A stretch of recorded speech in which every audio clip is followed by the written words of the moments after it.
Wow, সেই স্বাদ। শামীম ভাই এখন কি বানাইতেছেন এগুলো?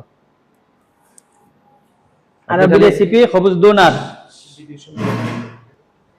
শামীম ভাই এটা কি বানাইতেছেন?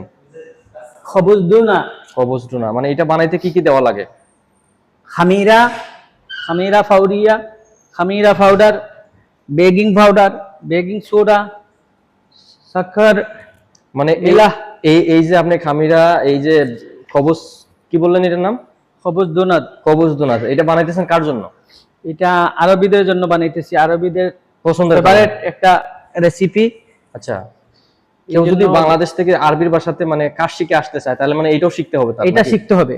তাব্বাকের কাজ শিখতে হলে, আরবিদের ঘরে খানা বানাতে হলে কমপ্লিট আরবি রেসিপি জানা থাকতে হবে। দেখেন বন্ধুরা কত সুন্দর খানা। আচ্ছা, তাব্বাক মানে এটা তো আমাদের যারা বাংলাদেশের অনেক মানুষ হয়তো নাও বুঝতে পারে, তাব্বাক মানে কি? তাব্বাক মানে যে কুক, ইংলিশে বলে কি কুক, বাবুর্চি। বাংলাদেশে বলে বাবুর্চি। আচ্ছা, বাবুর্চি। খানা বানানোর জন্য ওটাকে বলে তাব্বাক। আচ্ছা, যারা খানা তৈয়ার করে ওদেরকে বলে তাব্বাক। আচ্ছা, আপনার যেই কবজ ডুনাকটা খুব সুন্দর হইতেছে, মানে দেখে তো আমার খুব আকর্ষণ লাগতেছে, মনে হইতেছে যে অসাধারণ আপনার বানানোর স্টাইলটা। তো পুরাই আগুন আগুন, হ্যাঁ ভাই, কি অসাধারণ। এখন কি তেলে দেওয়া হবে এগুলা নাকি? হ্যাঁ, এগুলা তেলে ভাজা হবে, ওভেনও দেওয়া যাবে। চলেন লাড়িয়েন না,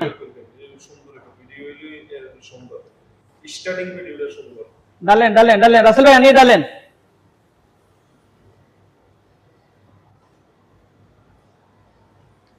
রাসেল ভাই আমার বাংলা কথা বুঝেন। তিনজন বাবুর্চি, তিনজন, একজন, দুইজন, তিনজন। সবাই আমার হেল্পার, দেখে রাখে। আমাদের কবজ ডুনাট এই মুহূর্তে তেলে ভাজা হইতেছে, আপনারা দেখতে পাচ্ছেন। তো কিছুক্ষণ তেলে ভাজার পরে যখন এইগুলার কালার লাল হয়ে আসবে তখন তেল থেকে উঠিয়ে নেওয়া হবে, তারপরে ওইটাকে ডেকোরেশন করা হবে।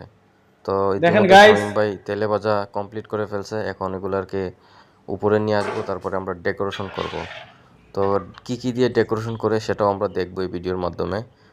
কি পরিমাণের এটাকে ডেকোরেশন করে শামীম ভাই সেটাও আমরা দেখবো, এবং খাইতে কি চাচ্ছে সেটাও আমরা দেখবো। তো আমরা চলে আসলাম এখন ওইটা ডেকোরেশনের পালায়। তো এটার মাঝে অনেক কিছু দিছে, এখন ডেকোরেশনের কাজ চলতেছে। এইখানে সাজানো হইতেছে, এখানে চকলেট দেওয়া হয়েছে, সাথে এই দুধ দেওয়া হয়েছে, ডানো দুধ। তো দেখি, আমি তো এটা কোনো সময় খাই নাই।